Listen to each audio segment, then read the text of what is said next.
اللہ اللہ اللہ اللہ اللہ يتخذون قبور انبیائہم مساجدا، یہ لوگ اپنے انبیاء کی قبروں کو عبادت کی جگہ بنا لیتے تھے۔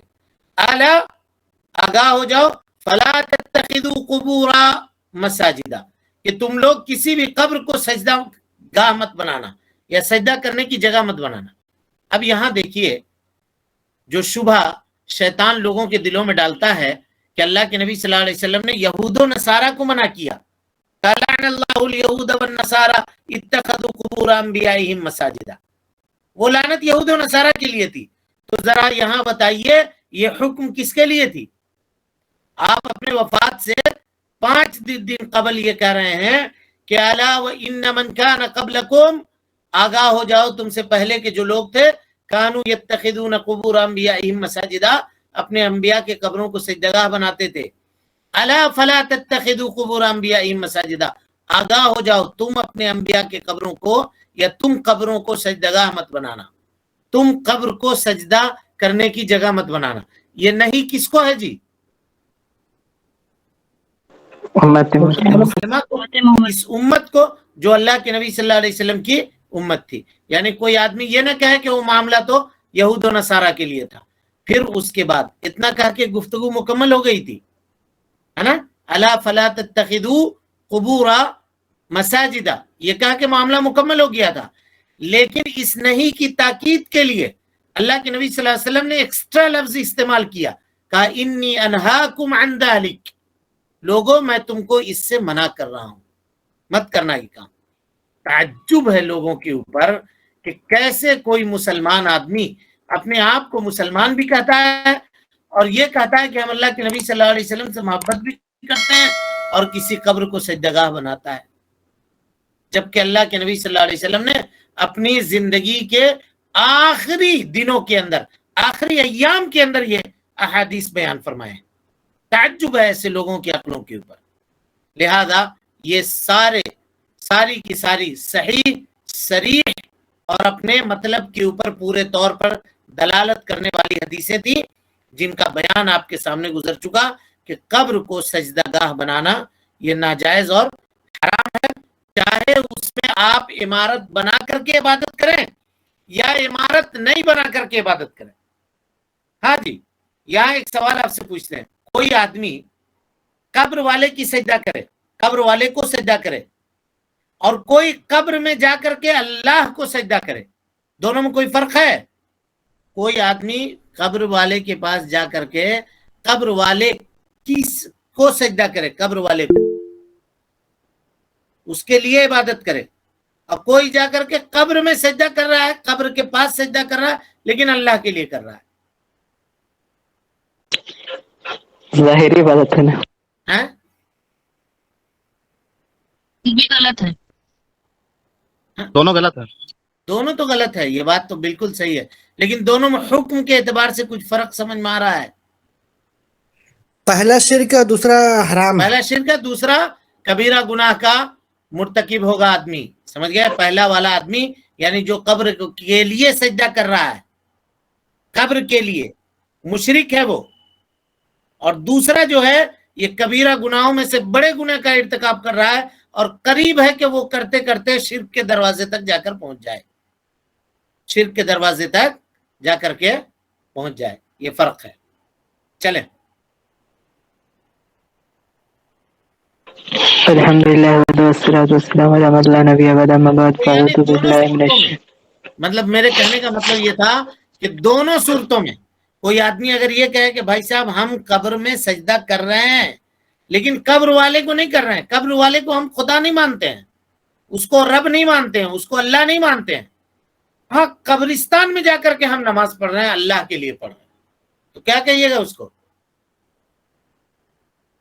کبیرہ گناہ ہے۔ یہی تو قبر کو سجدہ گاہ بنانا ہے، اور اسی سے تو اللہ کے نبی صلی اللہ علیہ وسلم نے منع کیا ہے۔ آج چل کر کے تم نماز پڑھ رہے ہو، کل چل کر کے تمہاری نیت کے اندر کیا ہے کون جانتا ہے؟ تمہارے بال بچے آئیں گے، اور اس کے بعد کے لوگ آئیں گے، اس کے بعد کے لوگ آئیں گے، اور وہ یہ سمجھیں گے کہ میرے والد جو ہے قبر ہی کو سجدہ کرتے تھے، قبر والوں کے لیے ہی عبادت کرتے تھے۔ یہی تو ہوا تھا نا، حضرت نوح علیہ الصلوۃ والسلام جس قوم کی طرف آپ کی نسبت ہے ان قوم والوں کے ساتھ یہی تو معاملہ ہوا تھا نا جی. جی جی اسی لیے اتنی شدید وعید ہے. قبر کے تعلق سے دین اسلام کا نظریہ کتنا سینسیٹیو ہے اور کتنا حساس ہے، اس کو آپ جان لیجئے، اس کو سمجھنے کی ضرورت ہے. چلیں. اعوذ باللہ من الشیطان الرجیم بسم اللہ الرحمن الرحیم. حضرت صلی اللہ علیہ وسلم نے اس عمل شنی سے اپنی زندگی کے آخری لمحات میں منع فرمایا. پھر آپ صلی اللہ علیہ وسلم نے موت و حیات کی کشمکش میں ایسا کرنے والوں پر لعنت فرمائی. معلوم ہوا کہ اگر قبر پرستی نہ بھی ہو تب بھی قبر کے پاس نماز پڑھنا منع ہے. اور حضرت عائشہ رضی اللہ عنہ کی قول خشیہ ان یتخذ مسجدہ کا مطلب بھی یہی ہے، اس لیے کہ صحابہ کرام رضی اللہ عنہم سے یہ توقع نہ تھی کہ وہ حضرت صلی اللہ علیہ وسلم کی قبر پر مسجد بنائیں، کیونکہ جس جگہ نماز پڑھنا مقصود ہو وہ مسجد ہی ہے، بلکہ ہر وہ جگہ جہاں نماز ادا کی جائے اسے مسجد کا نام دیا جاتا ہے، جیسا کہ حضرت صلی اللہ علیہ وسلم نے ارشاد فرمایا جو اعلت لی الارض مسجدا وطہور. تمام روز تمام ارض مسجدا وطہورا. وطہور تمام روئے زمین کو میرے لیے مسجد. بس کیجیے، اتنا پہلے پڑھ لیتے ہیں، اس کے بعد آگے چلیں گے انشاءاللہ. یہاں پر عربی کی جو کتاب آپ دیکھیے گا جی، تو یہاں سے یہ ایک الگ باب ہے نا، الگ باب ہے، لیکن اس باب کے ساتھ ملا ہوا ہے. اس میں ہیڈنگ کوئی قائم نہیں کیا ہے، مصنف رحمۃ اللہ علیہ نے اس کے اوپر کوئی ہیڈنگ قائم نہیں کیا ہے، بلکہ باب لکھا ہے اور اس کو بیان کیا. کہتے ہیں فقد نہا عنہ فی آخر حیاتہ، اللہ کے نبی صلی اللہ علیہ وسلم نے قبروں کو سجدگاہ بنانے سے کب منع کیا جی؟ آخری لمحات میں. آخری اپنی زندگی کے آخری وقت میں.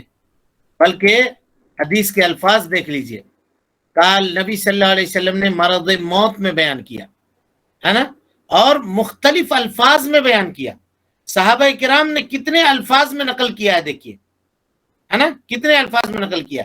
کاولئک الذین یتخذون القبور انبیائہم مساجدا کاولئک شرار الخلق عند اللہ.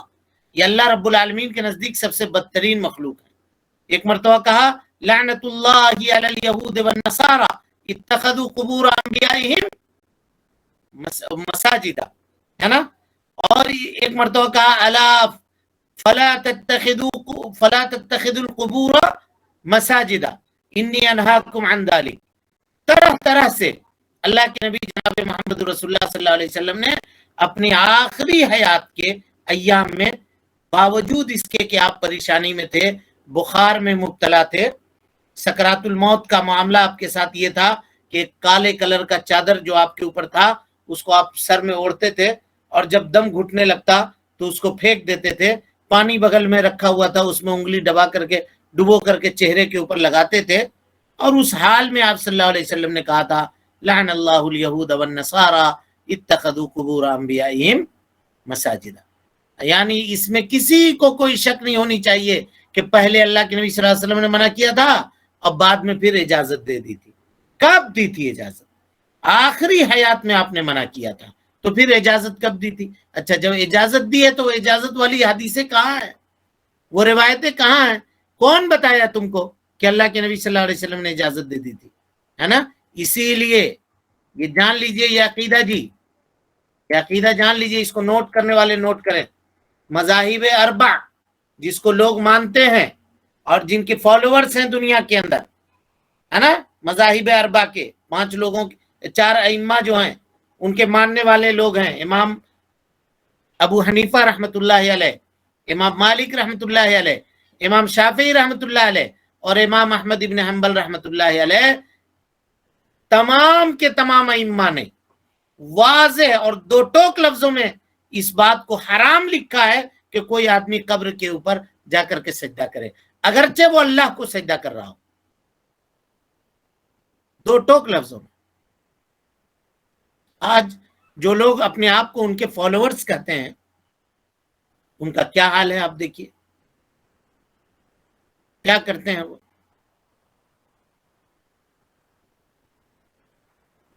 جتنی مساجد، اکثر مساجد جس میں قبر کا وجود ہے، وہ انہی لوگوں کے قبضے میں ہے جو لوگ اپنے آپ کو کہتے ہیں کہ ہم امام ابو حنیفہ رحمت اللہ علیہ کے ماننے والے ہیں، اب دھڑلے سے اس میں نماز پڑھتے ہیں، خود اپنے امام کے مسلک کو پورے طور پہ یہ فالو کرنے والے لوگ نہیں ہیں۔ اگر اس کی بات کی جائے تو پھر بات اگر نکلے گی تو پھر دور تلک جائے گی، اسی لیے چلیے ہم لوگ اپنے آپ کو کتاب تک محدود رکھتے ہیں اور اس کے بعد دیکھتے ہیں۔ کہا مصنف رحمۃ اللہ علیہ نے کہ اللہ کے نبی صلی اللہ علیہ وسلم نے اپنے آخری حیات میں منع فرمایا، اور جیسا کہ حدیث آپ پڑھ چکے ہیں کہ مرض موت میں آپ صلی اللہ علیہ وسلم نے اپنے وفات سے 5 دن قبل لوگوں کو منع کیا۔ اور ایک جگہ پر ایک دوسری حدیث میں کہ آپ صلی اللہ علیہ وسلم نزع کے وقت، جب احتضار سکرات کی کیفیت آپ کے اوپر طاری ہو گئی تھی، تو اس وقت جب چادر اوڑھ رہے تھے، پھینک رہے تھے، اس وقت اللہ کے نبی صلی اللہ علیہ وسلم نے یہود و نصارہ کے اوپر لعنت کی خبر دی، کہا کہ یہود و نصارہ کے اوپر اللہ رب العالمین کی لعنت ہے، ان لوگوں نے لعنت ہو، ان لوگوں نے انبیاء کے قبروں کو سجدہ بنا لیا۔ اس سے یہ پتہ چلا جی کہ اللہ کے نبی صلی اللہ علیہ وسلم ہم کو اور آپ کو، اپنے امت کے افراد کو اس عمل سے، اس برے عمل سے ڈرا رہے تھے۔ اور جب یہ ساری چیزیں سنے گا کوئی آدمی اور اس کے دل میں اگر اللہ کے نبی صلی اللہ علیہ وسلم کے لیے ذرہ برابر بھی محبت ہوگی جی، دیکھیے کوئی دنیاوی معاملہ ہوتا ہے تو اگر آخری وقت میں کوئی کچھ کہتا ہے، کسی کے والد یا کسی کے والدہ اگر کچھ کہہ کے جائیں تو آدمی اپنی جان لگا دیتا ہے کہ نہیں، میرے والد دنیا سے رخصت ہوتے ہوئے یہ ہم کو نصیحت کر کے گئے تھے۔ ہے تو ہوتا ہے نہیں ہوتا ایسا جی؟ جی جی میری والدہ ہم کو یہ کہی تھی آخری وقت میں، میرے بھائی نے ہم کو آخری وقت میں یہ کہا تھا۔ ایموشنل ہو جاتا آدمی، اور سامنے والے کو بھی ایموشنل کر دیتا ہے کہ آخری بات تھی اس کی یہ، آپ کیسے کہہ رہے ہیں کہ اس بات کی مخالفت کریں؟ آپ دنیا سے رخصت ہونے سے پہلے ہم کو یہ کہہ کر کے گیا ہے، اپنی بات میں زور پیدا کرنے کے لیے۔ پھر کیسے محبت ہے تمہاری اللہ کے نبی جناب محمد رسول اللہ صلی اللہ علیہ وسلم سے؟ ان کی بھی تو آخری بات یہی تھی، انہوں نے تو منع کیا تھا۔ تم محبت کے دعوے میں انگوٹھا چوم لیتے ہو، آنکھ چومتے ہو، پیشانی چومتے ہو، کھڑے ہو جاتے ہو، 5 وقت کی نماز میں بدعت کرتے ہو، الصلاۃ والسلام پڑھتے ہو، جب دیکھو تب ٹیڑھا ہو جاتے ہو، مسجد میں کونے میں کھڑے ہو جاتے ہو محبت کا دعویٰ پیش کرنے کے لیے۔ تم جھوٹے محبت کا دعویٰ کرنے والے ہو۔ اگر سچی محبت تمہاری ہوتی اللہ کے نبی صلی اللہ علیہ وسلم سے تو کبھی تمہارا یہ حال نہیں ہوتا کہ تم لوگوں کو قبروں کے اوپر سجدہ کرنے سے روکتے۔ لوگ عورتوں کو مسجد جانے سے روکتے ہیں، قبر جانے سے، مزار جانے سے کوئی نہیں روکتا ہے۔ کیسی محبت ہے جی؟ کون سی محبت؟ اس کا مطلب یہ ہے کہ یہ لوگ ہم کو کہتے ہیں، ہم لوگوں کو کہتے ہیں کہ گستاخ رسول ہیں، یہ خود گستاخ ہیں۔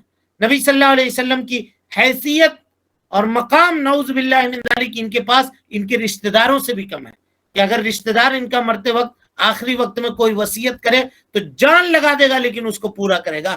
نبی صلی اللہ علیہ وسلم کی آخری وصیت کی کوئی قدر و قیمت نہیں ہے اس کے نگاہ میں اور دنیا والوں کی نگاہ میں۔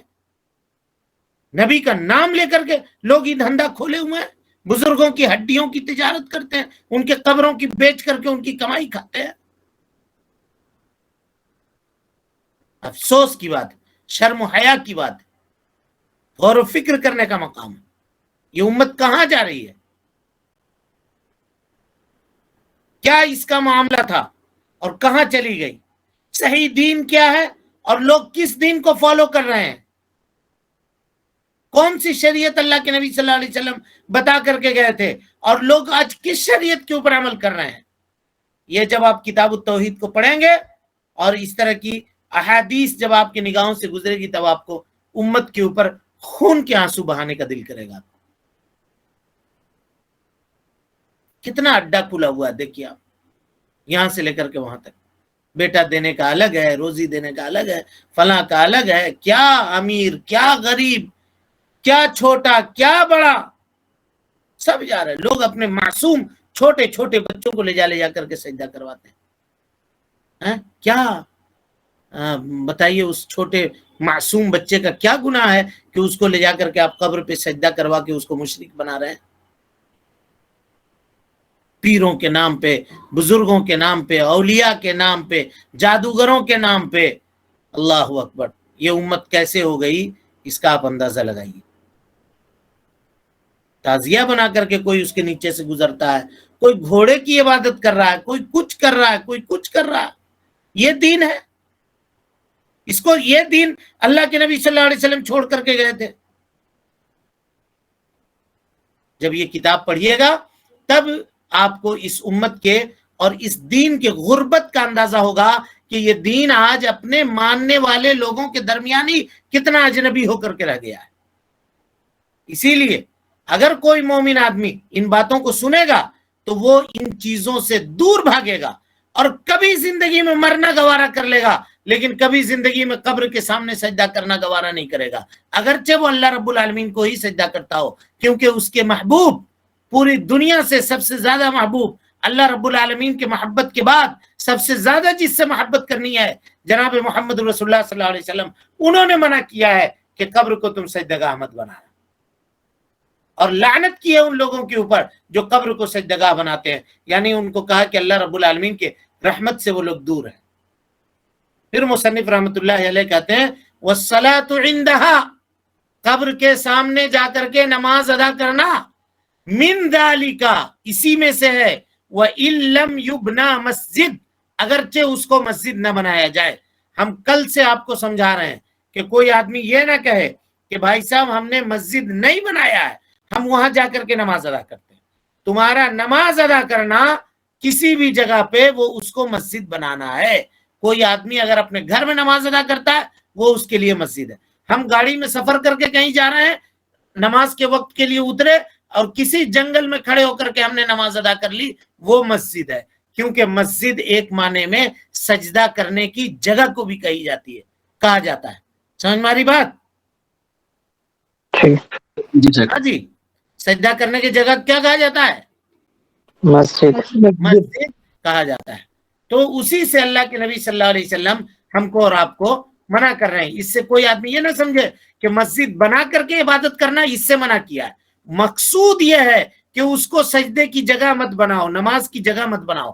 اگرچہ تعمیر کرو یا نہ کرو، چاہے قبر کے اوپر پڑھو یا قبر پیچھے ہو یا قبر دائیں ہو یا بائیں ہو، کوئی بھی صورت میں اللہ کے نبی صلی اللہ علیہ وسلم نے منع کیا. اور یہی معنی ہے، غور کیجئے گا، ام المومنین حضرت عائشہ صدیقہ رضی اللہ تعالیٰ عنہ نے کل والی روایت میں آپ اس کو پڑھ چکے ہیں، کہا تھا خشیہ ان یتخذ مسجدا، اللہ کے نبی صلی اللہ علیہ وسلم کے قبر کو اللہ تعالیٰ نے ظاہر نہیں کیا اس وجہ سے کہ خوف تھا کہیں ایسا نہ ہو کہ اس کو مسجد بنا دیا جائے، اس کو مسجد بنا دیا جائے. اچھا یہ بتائیے جی، ام المومنین نے جس وقت یہ حدیث بیان کی اس وقت کون لوگ تھے؟ صحابہ کرام. صحابہ کرام رضوان اللہ علیہم اجمعین تھے. اگر یہاں مسجد سے مسجد مراد ہوتی، مسجد سے مسجد مراد ہوتی تو کیا صحابہ کرام سے آپ یہ توقع رکھ سکتے ہیں کہ صحابہ کرام رضوان اللہ علیہم اجمعین وہاں پہ مسجد بناتے؟ نہیں. کیوں؟ مسجد نبوی بھی تھی سامنے نہیں. بالکل. دو باتیں دیکھیے. پہلی بات یہ کہ وہ لوگ نبی صلی اللہ علیہ وسلم سے یہ بات سیکھ چکے تھے کہ قبر کے اوپر سجدہ کرنا یہ کبیرہ گناہوں میں سے ایک گناہ ہے اور حرام ہے، اور سختی کے ساتھ اللہ کے نبی صلی اللہ علیہ وسلم نے اس کی حرمت بیان کی ہے، اور ایسی حرمت ہے کہ جس کا کرنے والا بندہ لعنت کا مستحق ہوتا ہے. تو یہ بات عقل سے پرے ہے کہ صحابہ کرام اللہ کے نبی جناب محمد رسول اللہ صلی اللہ علیہ وسلم سے ان احادیث کو سننے کے باوجود ان حدیثوں کی مخالفت کرتے. ایک بات تو یہ ہوئی، اس سے یہ پتہ چلا کہ صحابہ کرام وہاں پہ مسجد بنانے والے نہیں تھے، وہاں عبادت کرنے والے نہیں تھے.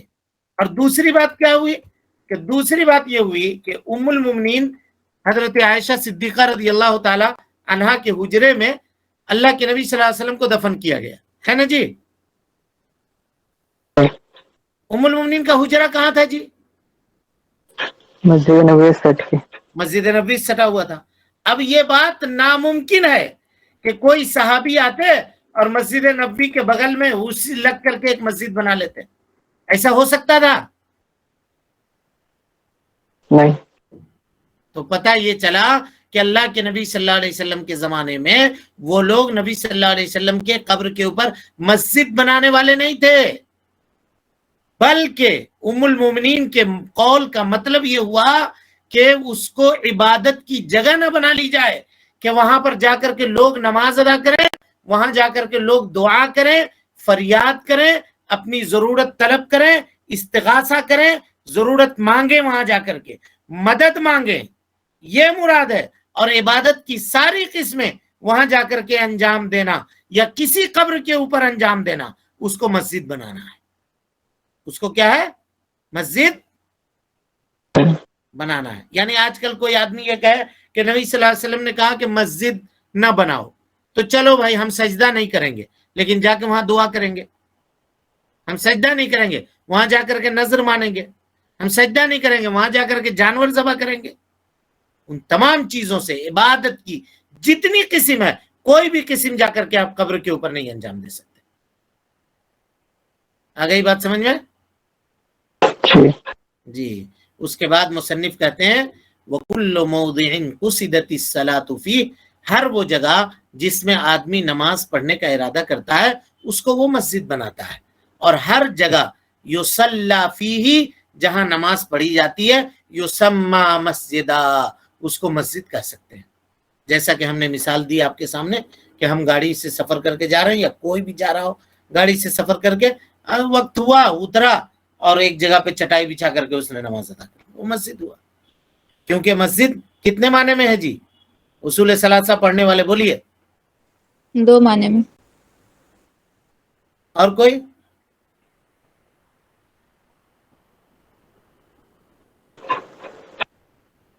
مسجد کتنے معنی میں ہے؟ 3 معنی میں. کون کون بولے بتائیے.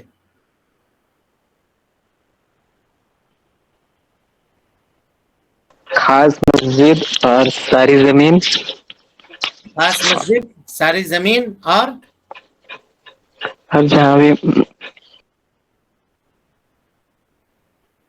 اور بولیے. 3 کون بولا تھا؟ اور بولیے تیسرا کیا ہے؟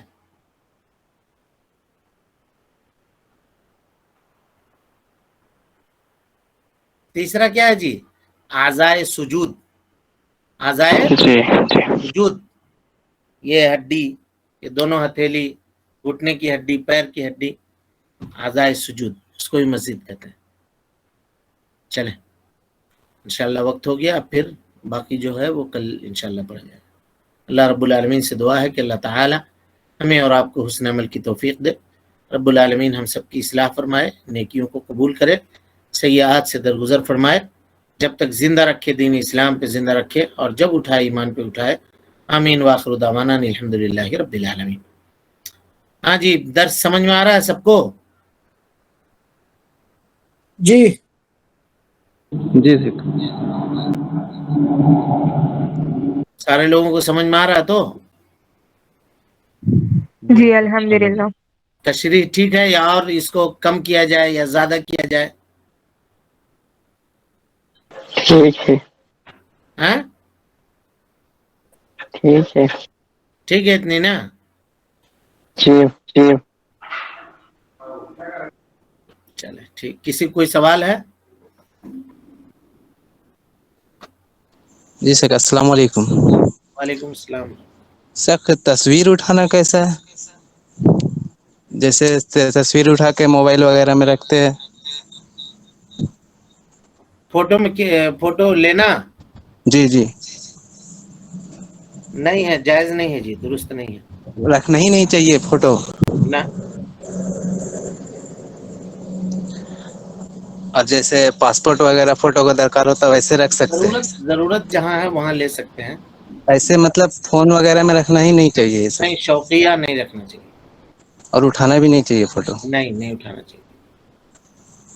یہ کس چیز میں آئے گا سر؟ حرام آئے گا نا، کیا آئے گا؟ کبیرہ گناہوں میں آ جائے.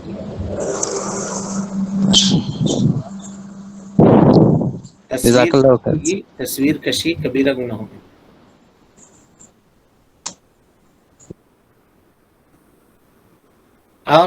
اور کوئی سوال ہے کسی کو؟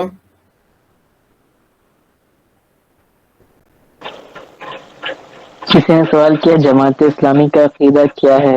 وہ بھی ہمارے جیسا ہی بیان کرتے ہیں. اس کے لیے ایک مکمل محاضرے کی ضرورت ہے. کسی کا عقیدہ سوال جواب میں نہیں بیان کر سکتے جی.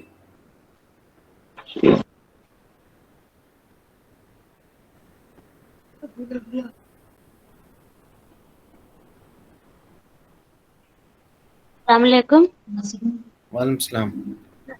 شیخ مشروم کھا سکتے ہیں؟ جائز ہے؟ مشروم؟ جی. ہاں کیوں نہیں کھا سکتے. تو کون سا کھا سکتے ہیں؟ اس میں بھی تو بہت قسم کا ہوتا ہے نا. اگر وہ نقصان نہیں پہنچاتا ہے، جی. ٹھیک ہے، تو کھا سکتے ہیں اس کو. اچھا. وہ سبزی کی ایک قسم ہے نا جی. جی. سبزی کی ایک قسم ہے، تو سبزی میں یہ حکم ہے کہ وہ جڑی بوٹی یا وہ چیز جو نقصان نہیں پہنچاتی وہ کھا سکتے ہیں. مثال کے طور پہ کوئی آدمی کہے سبزی میں زہر بھی آتا ہے یا سبزی میں گانجا بھی ہے، تو اس کو کھائیں گے؟ نہیں. اگر وہ نقصان نہیں پہنچاتا ہے یا نہیں کرتا ہے تو کھا سکتا ہے. جی ٹھیک. السلام علیکم شیخ. وعلیکم السلام. شیخ میرا سوال ہے کہ جابر ابن عبداللہ اور حذیفہ ابن یمان جو ہے ان کی جو قبر ہٹائی گئی تھی وہاں سے، یہ واقعہ صحیح ہے کہ ان کو عراق کے بادشاہ کے پاس ان کا خواب آیا تھا کہ ہماری قبر میں پانی گھس رہی ہے، سمندر کے بغل میں جو دفن کیا گیا تھا تو ہماری قبر کو اٹھا کر کے منتقل کیا جائے، یہ جو واقعہ یہ صحیح ہے؟ اس سلسلے میں میری تحقیق نہیں ہے. کہاں پڑھے ہیں اس کو؟ شیخ ایکچولی ہم لوگ جو کلاس کرتے ہیں قرآن کی، وہ انٹرنیشنل پاکستانی ہے، استاذہ عفت مقبول، وہ اپنے درس میں بتا رہی تھی تو ہم گوگل کیے تو گوگل میں آئے. استاذہ عفت مقبول کا جو منہج ہے نا، جی. وہ منہج غور طلب ہے. سمجھ گئے؟ عفت مقبول کا جو منہج ہے وہ منہج بھی درست اور صحیح نہیں ہے. تو یعنی ان سے پڑھنے کے لیے ذرا آدمی کو ہوشیار ہو کر کے پڑھنا چاہیے. وہ بھی بہت رطب و یابس اس طرح کی خبریں ملا کر کے بیان کرتی ہیں. وہ جب بھی پڑھاتی ہیں حدیث اور قرآن وغیرہ تفسیر وغیرہ، تو ان کا جتنا تک پتہ چلتا ہے ہم لوگ چیک کرتے ہیں تو صحیح رہتا ہے، لیکن کچھ ویسا رہتا ہے ڈاؤٹ والا، تو اس لیے ہم پوچھ بتایا لیے. نا، ہم آپ کو بتایا نا، جہاں آدمی کی منہج میں گڑبڑی ہوتی ہے وہاں اسی طرح سے ہوتا ہے. جی جزاک اللہ خیر. ویسے اس واقعے کے تعلق سے ہم ان کو کچھ نہیں کہہ رہے ہیں، کیونکہ اس واقعے کے تعلق سے میری خود تحقیق نہیں ہے، میں نہیں کہیں پڑھا ہوں اس کو.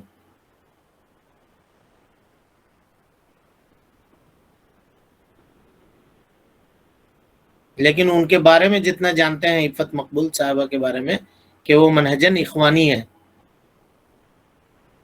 اخوانی مطلب شیخ؟ اخوانی مطلب سمجھیے جماعت اسلامی کا ایک ونگ ہے وہ. اچھا. یعنی جماعت اسلامی کا عربی ورژن کہہ لیجئے، اور وہ تھوڑا اور ایکسٹریم ہے، ان لوگوں سے اور تھوڑا ایکسٹریم ہے وہ. شیخ ہم لوگ ان سے قرآن کی تفسیر سیکھ رہے ہیں، لگ بھگ 2 سال ہو گیا. ابھی ہم لوگ 26واں پارہ میں ہیں، تو کیا کریں، کنٹینیو کرنا چاہیے یا پھر آپ کیجئے، کے حساب سے؟ کنٹینیو کیجئے، لیکن دیکھیے چوکنا رہ کر کے اس کو سیکھیے. جی شیخ. اور کوئی سوال ہے کسی کو؟ چلیں. اللہ رب العالمین سے دعا ہے کہ اللہ تعالی ہمیں اور آپ کو حسن عمل کی توفیق دے. جب تک زندہ رکھے، دین اسلام پہ زندہ رکھے، اور جب اٹھائے ایمان پہ اٹھائے. آمین. وآخر دعوانا ان الحمدللہ رب العالمین. والسلام علیکم ورحمۃ اللہ وبرکاتہ. اللہ اللہ اللہ اللہ اللہ